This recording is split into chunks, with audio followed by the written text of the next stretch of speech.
So in order to do some fun things in my life, there's a Goodwill or Salvation Army by where my dad's facility is. So I decided to come here, look around, and try to find something. I'm now in I call it the island of misfit electronics, because everything is here is from like 1990.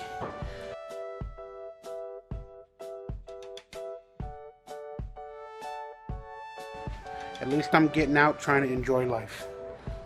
And let's see what I can hoard up on, according to Brendan or Wet Movie. Look at this, guys. 1980s at-home electronic keyboard. Alright, I found a big box of VHS tapes, and it looks like they might be Saudi Arabian or Persian or something. I'm not very up to date, but they are taking over the VHS tapes. We're now here in Brendan's favorite section, the movies, and I'm going to pretend I'm Brendan and not really look at any movies and buy one.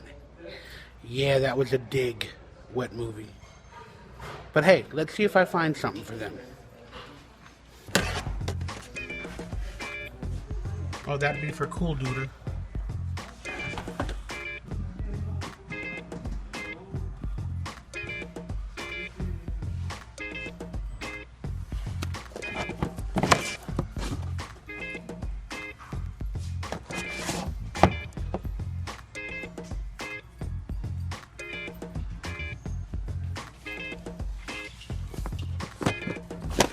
This is how fluffy this movie or TV series. The first season of South Park.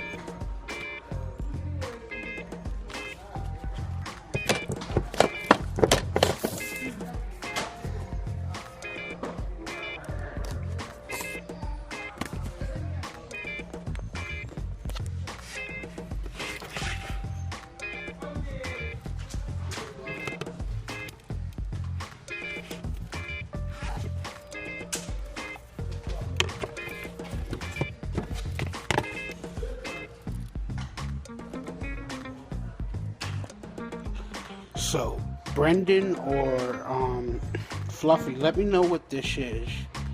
It's a booklet. It says for the 10th Animation Academy Awards. And it's all in either Japanese or Chinese. But it's a booklet with everything.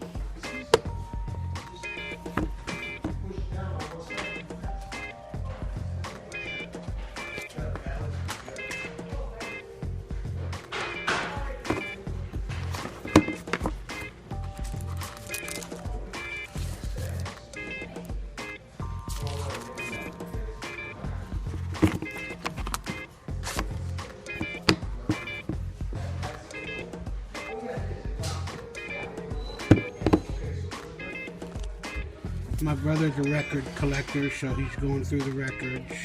He says they don't have shit so far. Sorry, bro. I found the creme de la creme, y'all. Jerry Maguire VHS. If I'm not mistaken, I heard in total of DVDs and VHS they made over 20 million of them. And there's somebody that is trying to capture every single one. So you buy it, you bring it to their store, or you send it to him in a P.O. box, and they have the biggest Jerry Maguire collection ever. So I might have to get this to hook him up if he's trying to collect all 20 million. If that's the truth. I don't. Look at this. They got a downstairs and an upstairs. Okay, I had to show everybody this. It's called the Tracer Projector. It's a little projector that projects images on the wall so kids can ruin your wall. They can make art designs on your wall and ruin your wall. The tracer projector. Now you wonder why it didn't quite make it as a product. I think I figured it out. Dirty walls. Just a thought. Graffiti artists would love it. Alright guys, I don't know really what this is, but it's like a binder. Comes with pocket portfolios, a theme book, an erasure of Jurassic Park. Comes with memo pads, a school kit.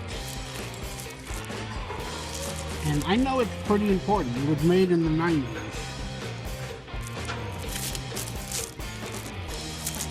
It says 1992. It's only $3. I have a feeling it's worth a lot, but I'm not going to get it. You guys let me know in the description below if I should have got it. I used to be called Spanky when I was growing up because I looked just like him, kinda.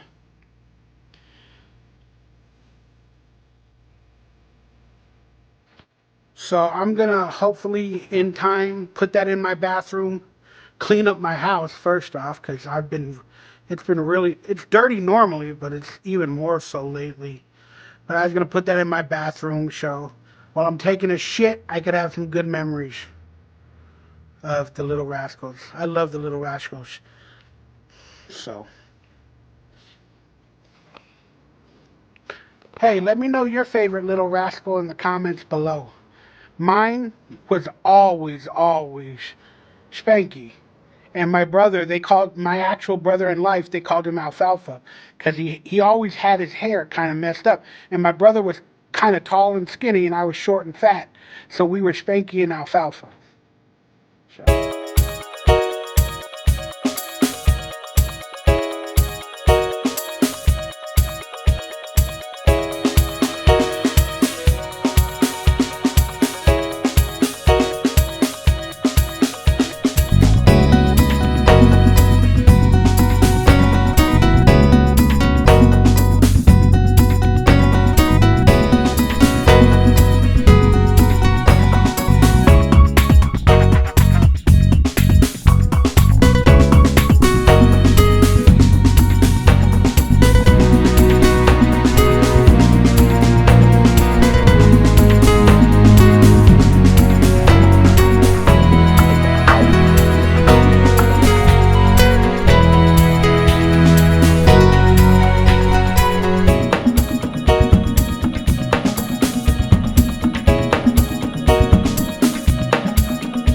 Vlog this, but I'm so sick and tired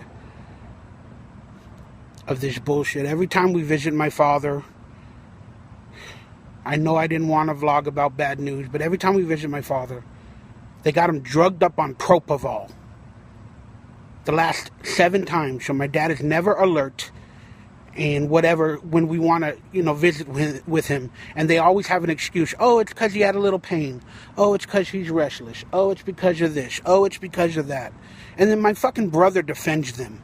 Well, Michael, they said it's not for that long. It'll only be this one time because he's in pain. It's fucking bullshit. It's fucking ridiculous and bullshit. I'm getting tired of it. 7 times in a row. That's 8 days worth. I know everybody tells me to trust the process and all this other bullshit. But, they're turning my dad into a zombie.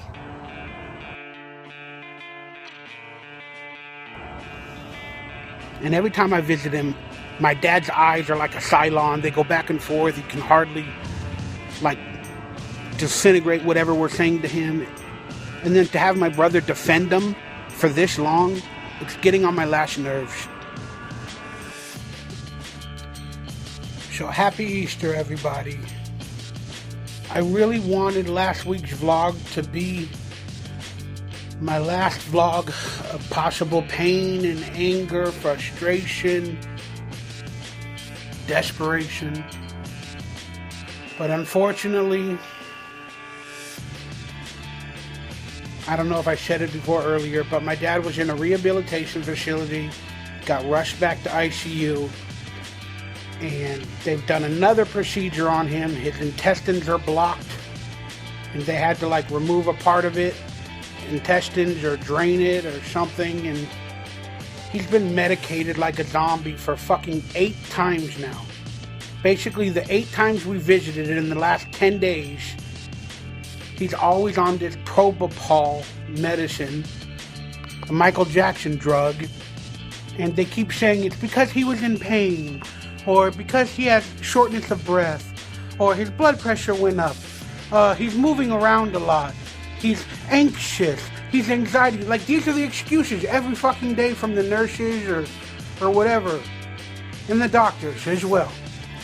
And they're like, it's only temporary. We just did it for today because he was in pain. How do you know he's in pain? Did he tell you? He can't speak, can't see, can't move. You got him sedated. But it just hurts because I just want to go talk to my father while he's coherent.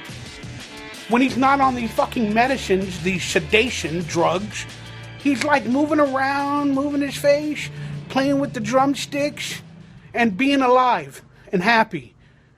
But the minute we leave the facility, they say something went wrong, or this or that, or he's in pain, or, and then they sedate him. And he's a zombie every time we go to visit him, the last 8 times. And this has happened on more than 3 occasions now. Many weeks ago, they sedated him for 3 days. For what reason? I don't know. And it happens like 3 days in a row. This time it's been 8 days in a row. Is my dad going to be a zombie for the rest of his life? Is there a protocol that I'm not seeing that they're not doing? Apparently he got 4 infections at the facility. He was only at the rehab facility for 3 days, 4 days. And now apparently he's got 4 different virus infections now. MSRA, a UTI, something else in his lungs. Like, what the fuck, man?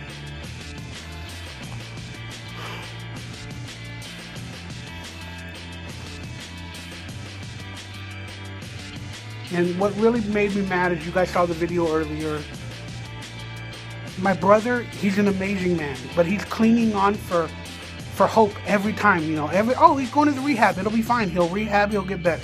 And then something bad happens, and then, he'll be fine, it's only temporary, they're only going to do a procedure once, He clings on for every bit of hope. And then every time we go there, it's something else worse or wrong, and we get denied. But my brother, then, I start yelling at these people. I want my dad off of these sedations. I want him off of them. I want him alive when I go to see him, especially on Easter. But then my brother's like, no, listen to them. They're the professionals. And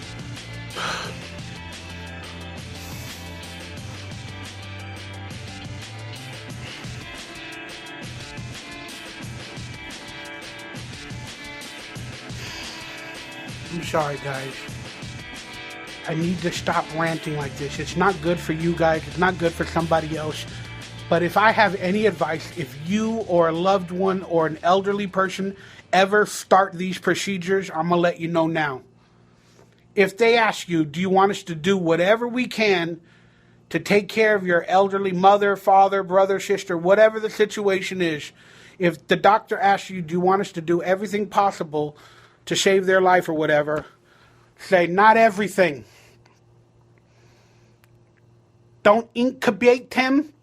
That means shove a tube down their throat to breathe. And don't sedate them. Because my dad went in with congestive heart failure and pneumonia. So now if I could go back to the beginning, when we first brought him into the hospital, I would have told him, give him antibiotics for the pneumonia, put a CPAP mask on him to help him breathe, because he has the breathing issue, the sleep apnea type issue, and give him a heart and a blood pressure medication. That's it. Maybe all these other procedures would have not happened, because they put the tube in, he couldn't talk, he couldn't eat. They messed up his throat. Then he gets to get a peg in his stomach. Then they got to put a tracheotomy because he can't breathe properly, according to them. No, one procedure leads to the next, apparently, and especially with an elderly person. over 87, 88 years of age.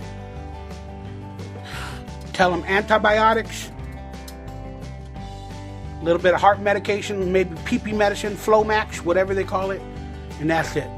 None of this incubation, none of this PEG, none of this. All right, I'm rambling now. I love y'all. I don't know what else to say. This vlog was kind of good because I tried to have some fun. I went thrift store shopping.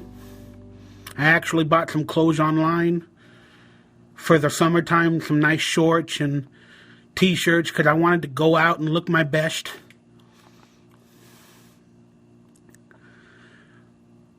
But I'm going to let y'all know this first. May 1st is a Monday. May 4th is May the 4th be with you. Star Wars Day. I need to better my life. And I've been struggling doing it. I have to do it now. This is my last time. Even through the dying of my father and all this pain, I have to prove I'm strong and I have to get it done.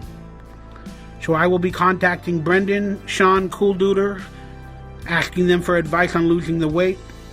I will be joining a gym. I will be getting health insurance. Many of you didn't know this, but I don't have health insurance. Haven't been able to afford it, and I'm scared of health hospitals. Didn't want to get on Obamacare.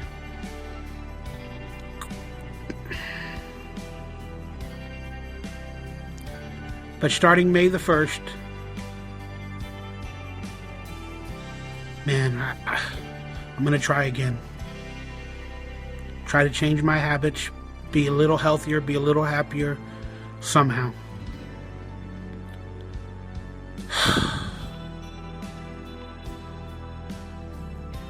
Thanks for watching this channel. I mean it. It's funny, I can't talk to people in real life. I don't call nobody. So many people have reached out to me for support to help me out and talk me down or whatever the situation is. And I don't contact them. But yet I can spill the beans on a vlog. And I probably got a security guard fired tonight. Fuck it. I doubt it, but he deserved it. After that video you guys saw where it was kind of dark, where I was complaining, my brother came out to try to console me. Then I started fighting with my brother outside of the hospital. I'm like, I just felt like he's defending them. I'm in pain. I'm just yelling. Security guard comes out. Instead of walking up to us with class and respect from afar, he yells, "Hey, y'all need to be quiet. We could hear you yelling inside. It's bothering the patients. So y'all need to, tone it down or something like that." I'm like, "Oh, we do? Yeah." He's like, "Yeah, man. It's really loud. I can hear you from inside." I'm like, "Oh, thanks for repeating." First off, walk up to us with a little bit of respect. He's a security guard. He's in a different situation than I am. I'm dealing with loved ones that are dying or in ICU or in pain, so there's going to be a lot of frustration on my part. Yeah, maybe I'm not right for yelling in anger, but it's going to happen. In my situation, it's going to happen to some people. Not only me, it's going to happen. Now, in his situation, he's at work, a professional security guard. I don't know how professional they really are. Clearly not much. But he needs to learn how to de-escalate. He needs to walk up to us, whether I'm yelling, being an asshole or not, with some grace, some class, some respect, and be like, "Hey, is everything okay, guys? Is there anything I could help y'all with?" "Nah, man." I'll be yelling, "Nah, man, fuck that. This is that procedures. My dad's like a zombie." "I'm sorry, sir. I don't know what's going on. I can't imagine your pain. But you guys are a little bit loud. It's Easter Sunday. You guys mind, walking a little that way? And, if I can seek a preacher or a therapist or anything for you guys, let me know." This and that. That's how a fucking security guard should treat people at a hospital ICU intensive care unit where people are dying and decisions are being made.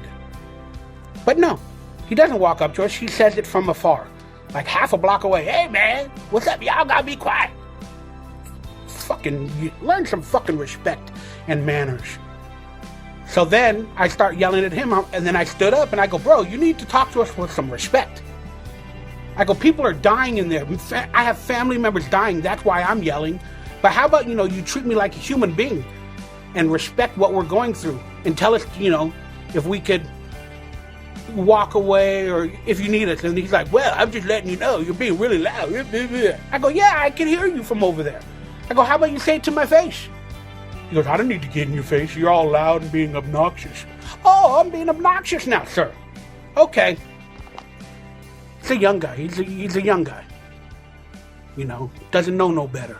Then he calls his supervisor, whoever, people are being assholes, blah, blah, blah, blah, blah, blah. Then my brother starts yelling at me, dude, calm down. They're going to arrest you, blah, blah, blah. I ain't going to arrest shit. They ain't going to arrest shit. And if they do, good. I get a good night's sleep. Fuck it, man. Just stupid. Then, after he calls his supervisor, my brother tries to talk me down for a couple minutes. He says it from afar again. Hey, you know what? Y'all can leave now. Oh, I got your permission? I got your permission to leave now? While I'm watching my father die continuously, be a zombie on fucking Easter? I got your permission to leave? Oh, thank you. Thank you, fucking Hitler. Yeah, that's what I said to him. He's like, well, you need to leave. Yeah. And then I just kept saying, bro, you need to have some respect, man. You have none. I go, I know I'm loud and I'm being obnoxious, but you know what? You're the professional one. You're supposed to have some respect. And he goes, well, not when you come to me with a condescending tone, sir. And he's yelling this to me from half a block away because the bitch is scared of me. Because I'll knock a security.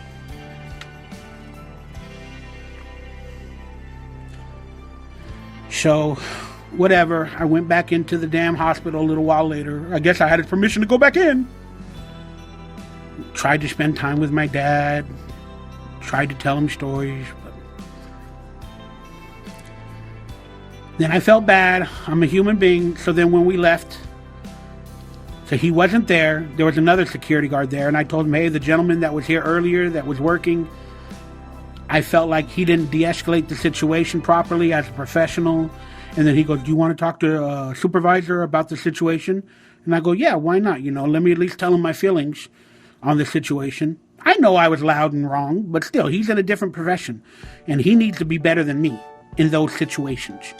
He needs to be better than me in those situations. Then he walks in right when I'm saying that.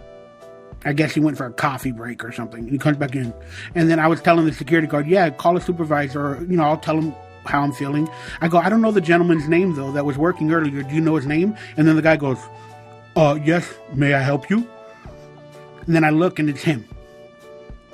I go, yeah, man, I was just telling him I'm going to tell a supervisor that I felt you could have handled the situation differently. He goes, oh, how could I have handled it, sir? Then he says it to me. You're the fucking dick.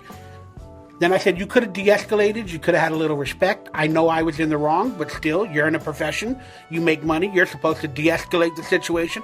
You're supposed to help me out, make me feel better, whatever, blah, blah, blah, blah, blah. And he's like, well, thank you for your feedback then. And then I went to the bathroom, and the guy said, the supervisor's coming down. Then I went to the bathroom, came back out. Now the guy, the security guard, that's the asshole one, he's like sitting at a desk like this. And then the supervisor came and told the supervisor all the same shit. I said, look, I felt he was disrespectful.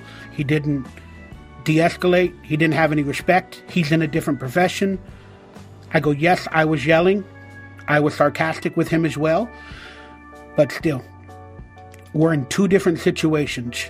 He's not dealing with somebody dying at that moment in front of their eyes. So he needs to be better. And then the supervisor goes to me, all right, well, I'll handle it. I'll handle it. And then the guy gets up off of his, And I say, you don't need to handle anything. I go, he heard me. You heard me. I hope your guys' procedures to be a little bit more respectful are better. I go, because I felt like it was a situation like cops in real life, where they don't try to de-escalate. They just run up there, and if you're yelling, they shoot your ass. And I told him that, and the guy looked at me, well, you don't have to compare us. We're not like that. I go, man, that's how it felt to me. And I go, but look, everything's cool. I told y'all how I felt. Happy Easter. Good night.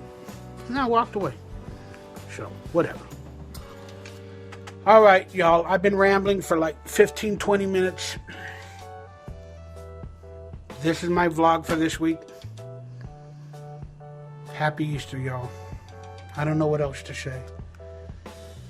I want to come to you guys with better stuff, but I'm sorry.